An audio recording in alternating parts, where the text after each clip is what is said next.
ಪ್ರಯತ್ನಗಳು ನಡೀತಾನೆ ಇದೆ.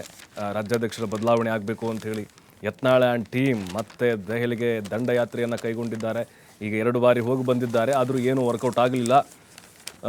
ವಿಜೇಂದ್ರ ಅವ್ರನ್ನ ಕೆಳಗಿಳಿಸಲಿಕ್ಕೆ ಈಗ ಮಹಾರಾಷ್ಟ್ರದ ಮುಖ್ಯಮಂತ್ರಿ ದೇವೇಂದ್ರ ಫಡ್ನವೀಸ್ ಅವರ ಮೊರೆ ಹೋಗಿದ್ದಾರಂತೆ. ಏನೇನು ಸಾಧ್ಯ ಇದೆಯೋ ಅದೆಲ್ಲ ಮಾಡ್ತಾ ಇದ್ದಾರೆ. ವಿಜೇಂದ್ರ ಅವ್ರನ್ನ ಅಧ್ಯಕ್ಷ ಪಟ್ಟದಿಂದ ಕೆಳಗಿಳಿಸಬೇಕು ಅಂತೇಳಿ. ಯಾಕೆಂದರೆ BJPಯ ಹೈಕಮಾಂಡ್ ಜೊತೆಗೆ ಫಡ್ನವೀಸ್ ಉತ್ತಮ ಒಡನಾಟವನ್ನು ಹೊಂದಿದ್ದಾರೆ. ಅವ್ರ ಮಾತಿಗೆ ಅಲ್ಲಿ ಸ್ವಲ್ಪ ಕಿಮ್ಮತ್ತಿದೆ.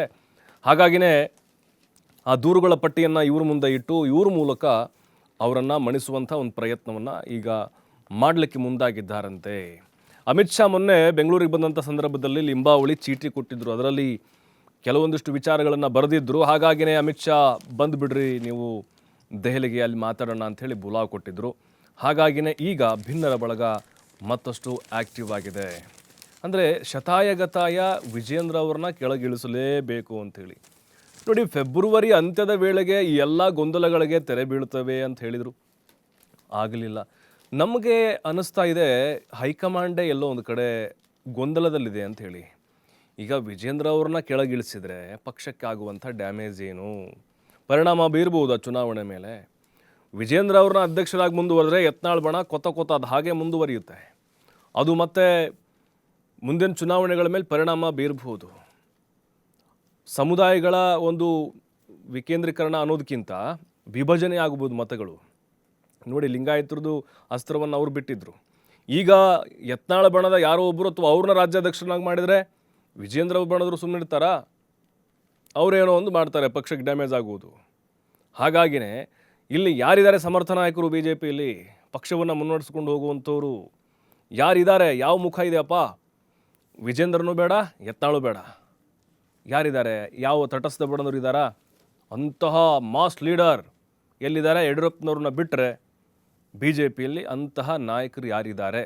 ತೋರಿಸ್ಕೊಡಿ. ಹಾಗಾದರೆ ರಾಜ್ಯ ಸುತ್ತಿ ಸಂಘಟನೆ ಮಾಡಿ ಎಲ್ಲ ಸಮುದಾಯಗಳನ್ನು ವಿಶ್ವಾಸಕ್ಕೆ ತೆಗೆದುಕೊಂಡು ಎಲ್ಲ ನಾಯಕರನ್ನು ಕೂಡ ಹೊಂದಾಣಿಕೆಯಲ್ಲಿ ನಡೆಸ್ಕೊಂಡು ಹೋಗುವಂಥವ್ರು ಯಾರಿದ್ದಾರೆ ಅನ್ನೋದೇ ಗೊತ್ತಾಗ್ತಾ ಇಲ್ಲ BJPಯಲ್ಲಿ. ಹಾಗಾಗಿನೇ ಇರುವಂಥವ್ರನ್ನೇ ಮುಂದುವರ್ಸ್ಕೊಂಡು ಹೋಗುವಂಥ ಅನಿವಾರ್ಯತೆಯಲ್ಲೂ ಕೂಡ ಹೈಕಮಾಂಡ್ ಇದ್ದಂಗೆ ಕಾಣಿಸ್ತಾ ಇಲ್ಲ.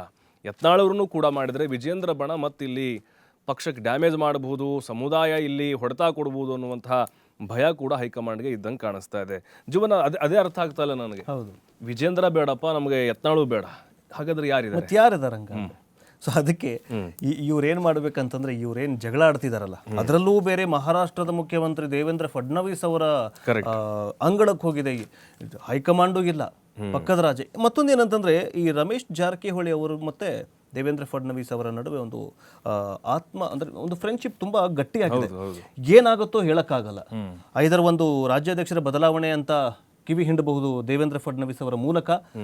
ಮೇ ಬಿ ಅದು ಬದಲಾವಣೆ ಆಗಬಹುದು. ಬಟ್ ನೆಕ್ಸ್ಟ್ ಯಾರಾಗ್ತಾರೆ? ಕರೆಕ್ಟ್. ಅವ್ರದ್ದೇನಂತಂದ್ರೆ ಯತ್ನಾಳ್ ಟೀಮ್ ಏನಂತಂದ್ರೆ ಯತ್ನಾಳ್ ಅವ್ರಾಗ್ತಾರೆ.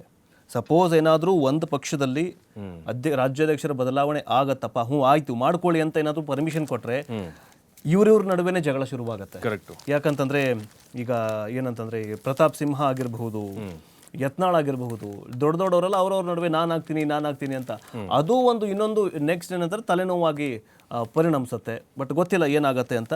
ಬಟ್ ದೇವೇಂದ್ರ ಫಡ್ನವೀಸ್ ಅವರು ಸರ್ಕಾರದಲ್ಲೇ ಪಾಪ ಅವರ ನಡುವೆ ಅಧಿಕಾರ ಶುರುವಾಗಿ 2 ತಿಂಗಳಾಯ್ತು, ಅಲ್ಲೇ ಒಂದು ವಿಕೆಟ್ ಪತನ ಆಗಿದೆ.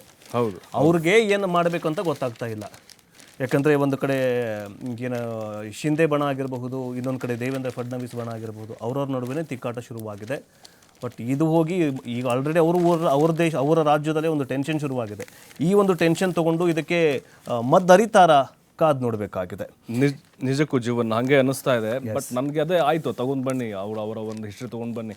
ಈಗ ಬೇರೆ ರಾಜ್ಯಾಧ್ಯಕ್ಷರ ಮಾಡ್ತೀವಿ ಅಂತ ಹೇಳಿದ್ರೆ ಅವ್ರ ತಾಕತ್ತೇನು ಸಾಮರ್ಥ್ಯ ಏನು ಆಯ್ತಪ್ಪ, ಒಂದು 10 ಮೇಲೆ ಗೆಲ್ಲಿಸ್ಕೊಂಡು ಬರುವಂತಹ ಸ್ಟ್ರಾಟಜಿ ಅವ್ರ ಹತ್ರ ಇದೆಯಾ? ಯಾರಿದ್ದಾರೆ? ಯತ್ನಾಳ್ ಗೆಲ್ಸ್ಕೊಂಡ್ಬರ್ತಾರಾ? 3-4 ಜನ MLA ನೋಡೋಣ, ವಿಜೇಂದ್ರ ಗೆಲ್ಸ್ಕೊಂಡ್ಬರ್ತಾರಾ? ಈ ರೀತಿ ಪ್ರಶ್ನೆಗಳನ್ನ ಕಾರ್ಯಕರ್ತರು ಕೇಳ್ತಾ ಇದ್ದಾರೆ. ಹಾಗಾಗಿ ಆ ಬಣಕ್ಕೂ ಬೇಡ, ಈ ಬಣಕ್ಕೂ ಬೇಡ, ಅವ್ರನ್ನ ಬಿಟ್ಟು ಇವ್ರನ್ನ ಬಿಟ್ಟು ಬೇರೆಯವರು ಅನ್ನುವಂತಹ ಚರ್ಚೆಗಳು ನಡೀತಾ ಇದೆ. ಹಾಗಾಗಿ